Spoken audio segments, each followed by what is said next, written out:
nothing can get attached to you without you being attached to it. Attachment works like this. It works both ways. It's a hook. So when someone seems to be still very, very attached to you like glue and you don't understand why, you need to investigate inside of you if maybe you are not still attached to it as well. When you're detached from something, you have taken back your energy from this something. Whatever this is, this cannot get to you anymore.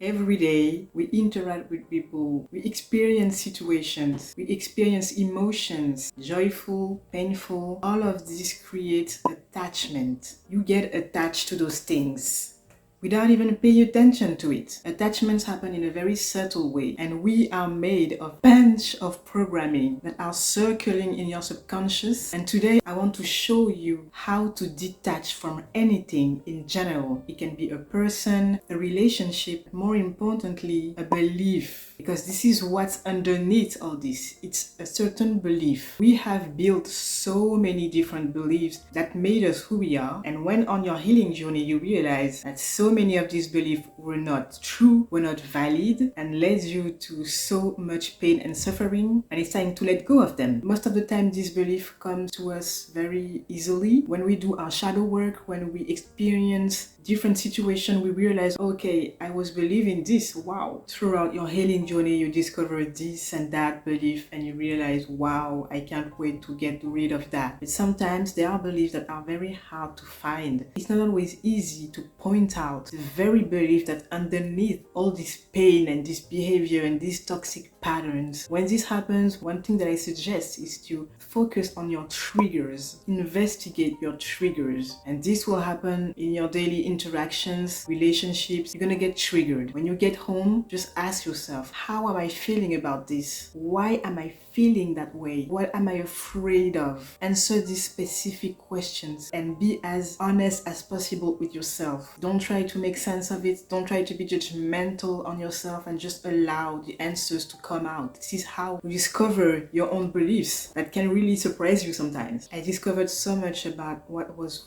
rotting in the back of my subconscious by analyzing my triggers. It's an excellent way to dig out certain beliefs that have nothing to do there and get rid of them. So first thing you need to do is to determine with precision the belief you want to get rid of. When you have done that, you want to set the clear intention to let go of this belief. So I know that it might seem obvious. There are some beliefs that are so obviously wrong, when you realize that you can't wait to get rid of that. You know you don't believe that, but you're aware it's still stuck in your subconscious because of former programming, and so it's easier to let go of it. There are beliefs, when you find out they exist, you realize, actually, I get why I think that. I get it. I know I should let go of that, but you actually believe that. For example, so let's take very popular belief: all men are unfaithful, for example. Money is evil, for example. You're gonna find out this belief, and then you're gonna be like,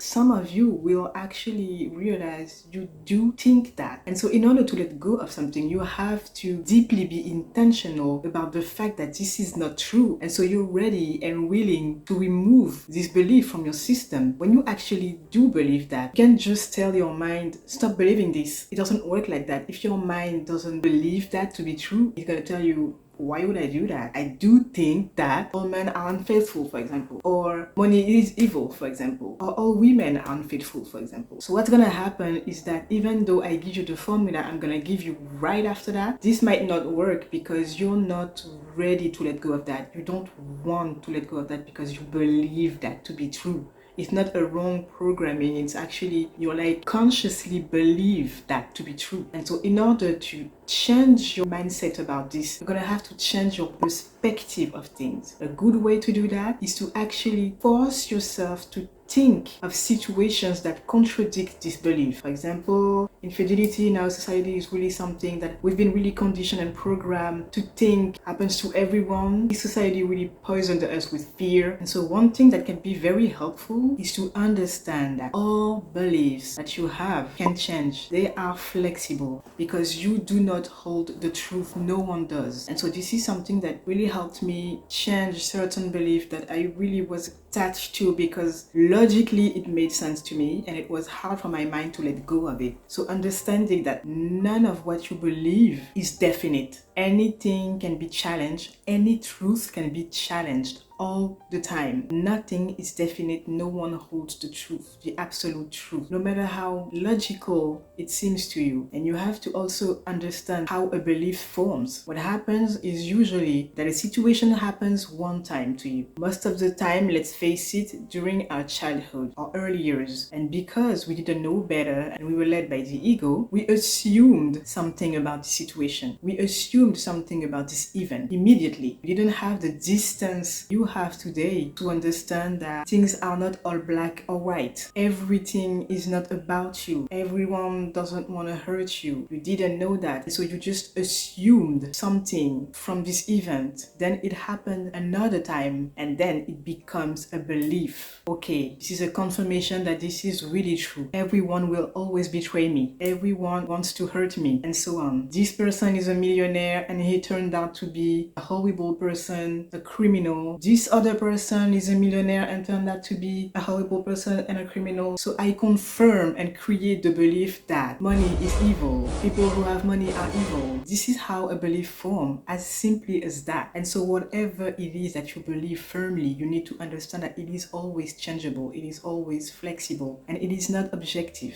This is enough to put into question your entire reality. Yes. So when you're facing a situation where you get the belief, but it's complicated because you don't know how you could let go of that, because you actually do consciously believe this is true, try to force yourself to visualize situations that contradict this belief, situations where this belief doesn't apply. Find one situation, then two situations, and slowly your belief is going to start being like, oh, okay. And slowly you're going to manage convincing yourself that this belief can be challenged. Once you have determined your belief that is posing you a problem, that has been fucking with your happiness for too long, and you have clearly set the intention to let go of that belief, you are intentional, you are ready to say goodbye to that belief, this is what you want to do. Repeat this magic formula. I detach from the belief that, and you insert your belief. All relationships fail. Everyone will cheat on me. Everyone will betray me. Money is evil. No one can love me, whatever it is. Or I need this specific person. So you say, I detach from this belief. You can put an emphasis by adding more information. So for example, if you were saying, I detach from the belief that money is evil, you can add, money is not evil. Money is not a person. Money is only an energy. There are people that do good things and there are people that do bad things with money. But money has nothing to do with what's wrong with the world. Money has nothing to do with anything. You add logical pieces of information to really strengthen the detachment. And then, very important, you say, I detach from all the beliefs that don't align with this belief. This is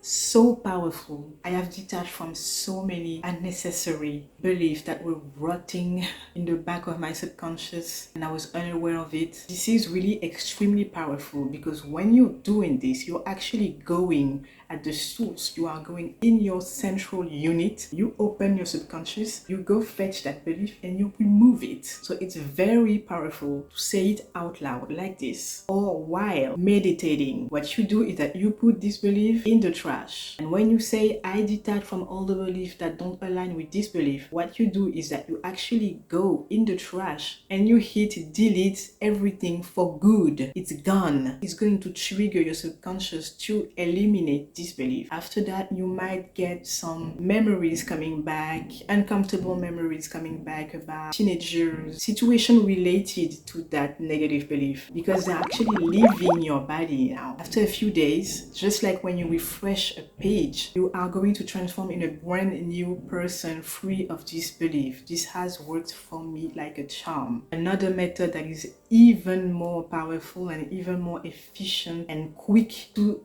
delete a belief from your system and inject new beliefs in your system is to connect directly with your inner child and to give them that information directly. So it's not about closing your eyes and saying this to yourself. It's about talking to your inner child. So through meditation, entering in contact with your inner child and giving them this information, having them detaching from this belief. It's basically tackling the problem at the very source, at the very beginning of where it started. I have been doing this. This is basically what I do most. Every time I have a negative belief that I point out, I usually determine where it started, where it formed. 90% of the time in my childhood, before 10, I connect with my inner child during my meditation. I try to connect with the exact moment where it formed, but if I don't know, it's the time, the period of my childhood where I started to believe those things. I connect with my inner child and I have them say those words. This is extremely powerful. This is instant healing. I come back to the present moment transformed. So if you're interested in connecting with your inner child, if you've never done that before, I will drop a link in the description box about a very good guided meditation that I did to connect with my inner child that was very useful. It worked very well. This is the one I used to connect for the very first time of my life a few years ago with my inner child. It's a guided meditation that's on YouTube. So I put the link in the description box. Let's be honest, the inner child work is the best work because this is healing your very essence. So what you have to remember is that when you want to detach from something, you have to be clear about what exactly it is that you want to detach from, and you have to be intentional about the fact that you are ready and you truly want to detach from thinking that whatever it is. When you're ready to let go, pronounce this formula: I detach from this belief and I detach from all the beliefs that don't align with this belief. You know, just like in Spirited Away, when this little worm was rotting in Haku's body and Chihiro found it and she killed it. It was like rotting and poisoning him from the inside. This is exactly the idea of removing a negative belief from your system. It's really about finding this little worm and take it out. Sorry if you didn't have the reference. One last thing that I want you to understand is that nothing can get attached to you without you being attached to it. Attachment works like this. It works both ways. It's a hook. So when someone seems to be still very, very attached to you like glue and you don't understand why, you need to investigate inside of you if maybe you are not still attached to it as well. When you're detached from something, you have taken back your energy from this something. Whatever this is, this cannot get to you anymore. You're not sharing your energy with it. So some people talk about cutting cords. I say detaching because I feel more comfortable with this phrasing and my mind seems to resonate more when I use this phrasing, but you can use the word that feels more comfortable for you. So you can say I cut the cord with the belief that, or you can say I detach from this belief. So thank you for watching this far. I really hope this video helped you and gave you guidance on how to detach from anything that you want in this life, especially negative beliefs. I hope you understand that there are no beliefs you cannot detach from and that there are no beliefs that are 100% definite truth. The only belief I would say is really timeless fact is that the only truth is love. That's the only belief to me that is not flexible, that will never change, that can be altered. Thank you so much for watching. If you enjoy this content, please like and subscribe, and I will see you in the next video. Bye bye.